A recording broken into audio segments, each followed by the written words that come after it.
Formal nang inaprubahan ng Kamara ang budget bill sa ikatlo at huling pagbasa nito. Tiniyak naman ni House Speaker Faustino Bojedid III na ikinukonsidera nila ang kapakanan ng mga Pilipino sa pagbuo at pagpasa ng proposed 2026 national budget. Ang detalye sa report ni Mel Alesmoras.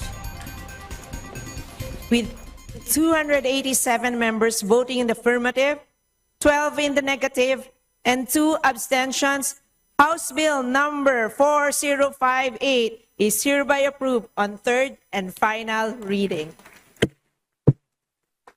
Pasado na sa ikatlo at huling pagbasa ng Kamara ang 6.793 trillion pesos na panukalang pambansang pondo para sa susunod na taon. Ayon kay House Speaker Faustino Bojedid III, pangunahin nilang ikinonsidera sa pagbuo at pagpasa ng budget proposal ang kapakanan ng ating mga kababayan. Hindi naging madali ang pagpasa ng pambansang budget. May mga pagkakataong nagtatalo-talo ng pananaw.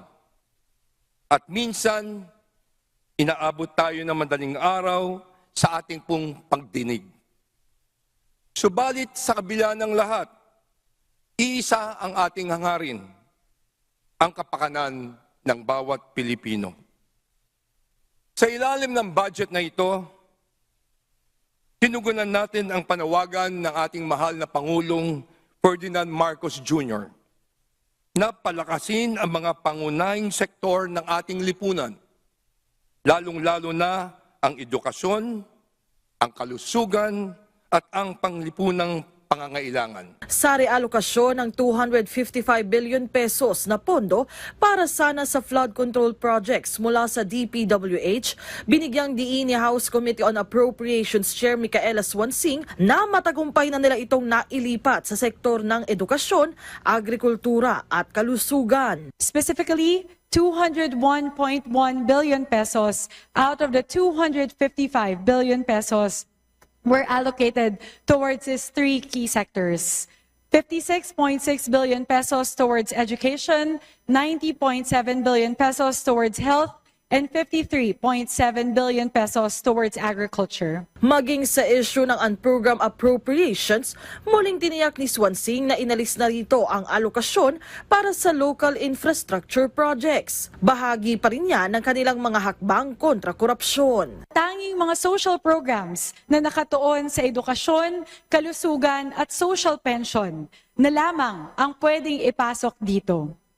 Ibig sabihin po nito, at nais ko po itong bigyang diin, na wala ng flood control projects, wala ng mga tulay, o wala ng mga kalsada na pwedeng hugutin mula sa unprogrammed appropriations para sa taong 2026. Bagamat aprobado na ang budget proposal, ilang kongresista naman ang naghayag ng pagtutol dito dahil hindi raw sila kumbinsido sa nilalaman nito. I cannot, in good conscience, vote for a budget that has failed to exorcise the phantoms of corruption.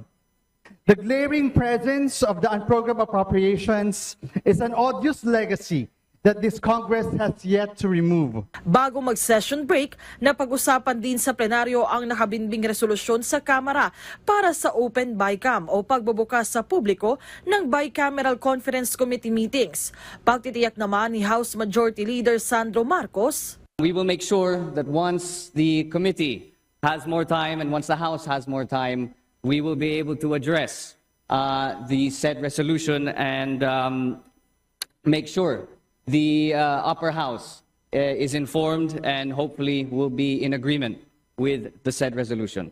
On behalf of the other authors of House Joint Resolution Number 2, we thank the Honorable Majority Leader for that assurance. And I'm sure that the rest of the body realizes the urgency of the matter. kahit naka-session break na, tuloy-tuloy naman ang mga magiging pagdinig dito sa Kamara. Mel Alesmoras para sa Pambansang TV sa Bagong Pilipinas.